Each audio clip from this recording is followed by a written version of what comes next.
今次 S25H 嘅螢幕係用咗 Dynamic AMOLED 2X，最高嘅亮度去到2600 nits，嗰個解像度同埋刷新率都保持到 2K 120Hz，同 S25 Plus 睇齊。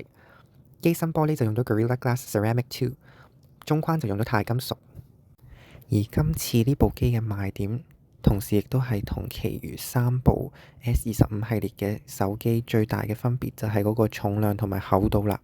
佢嘅重量係得163g 嘅啫，而同時佢嘅厚度係得5.8mm。而今次佢個鏡頭嘅設計就同其餘3部 S25 系列嘅電話都有分別嘅，佢淨係用咗2個後置鏡頭啫。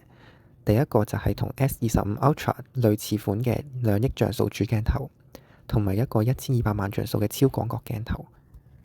自拍鏡頭就同 S25 系列睇齊。而佢今次呢部電話最大嘅短板就應該係個電池同埋叉電嘅速度啦。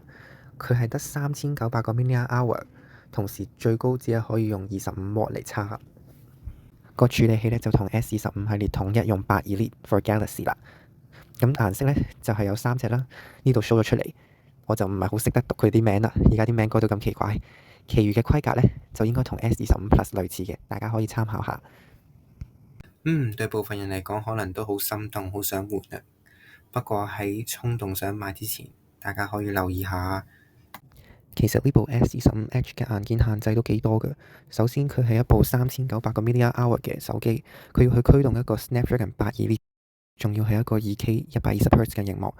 你預計佢最多俾你都係頂到一日，甚至乎其實佢一日都頂唔到。好啦，當你要插電嘅時候，佢都淨係得25W 嘅 charging speed。喺呢個情況之下，更加暴露到佢嘅續航缺點。你諗下，你急用電都要等啦，25W喺今時今日嚟講真係唔算快。電池老化之後，可能呢啲問題更加嚴重，連用半日都有困難。到時 Samsung 唔想16GB RAM 呢樣嘢都講到口臭，同埋咁薄嘅機身，的確係要考慮散熱問題。如果鍾意打機嘅人，就應該要考慮下唔好買呢部電話啦。同時呢部電話係冇長焦鏡嘅，鍾意影遠嘢，例如去演唱會去得多嘅人，就唔應該考慮啦，因為始終有物理嘅光學限制。就算佢有一粒2億像素嘅主鏡頭，crop 出嚟都係冇咁靚㗎。第二，同埋呢部電話未必有你諗到咁勁。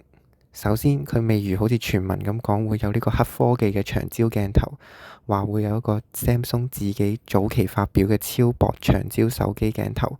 再講啦，喺嗰個機身重量同埋輕薄程度上面，呢部電話係咪真係咁勁呢？可能對大多數人嚟講，如果你揸住 S23以上嘅人，你根本喺日常使用中感受唔到部電話會重，或者感受部電話會好厚。舉個例子，S25 Plus 都只不過係重190g 同埋厚7.3mm，不過佢多一粒鏡頭同埋電池大1000個 mAh喎，所以我都係建議大家去實體鋪摸下 S25 Plus。如果接受到佢嘅重量同埋厚度嘅話，我始終係覺得S25 Plus 係會好啲嘅。始終佢嚿電大1000個 mAh，對於長遠使用都係會有好處。特別係對於一啲買部電話返嚟就會用3-5年嘅人嚟講，S25H 的確好容易會喺電量上面有短板。特別係用1-2年電池開始老化嘅時候。如果我啱啱講咗咁多嘢都勸退唔到你嘅話，咁你快啲去訂啦。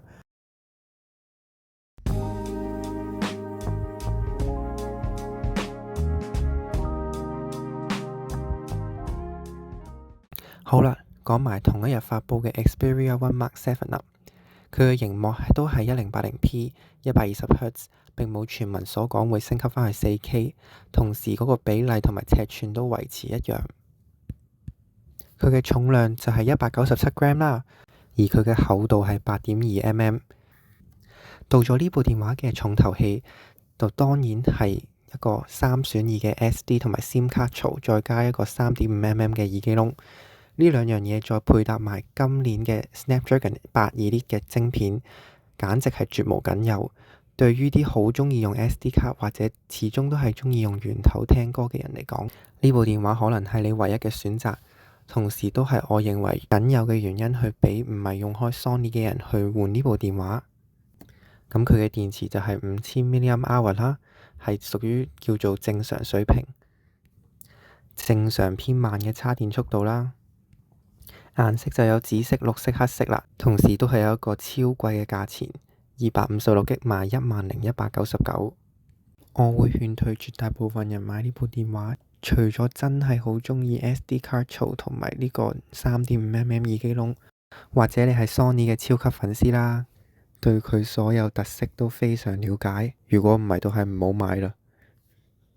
總結嚟講，我認為呢兩部電話都係唔適合大部分人去用。不過咁講，如果你對重量啊、厚薄好敏感嘅話，咁 S25 Edge 都 OK 嘅。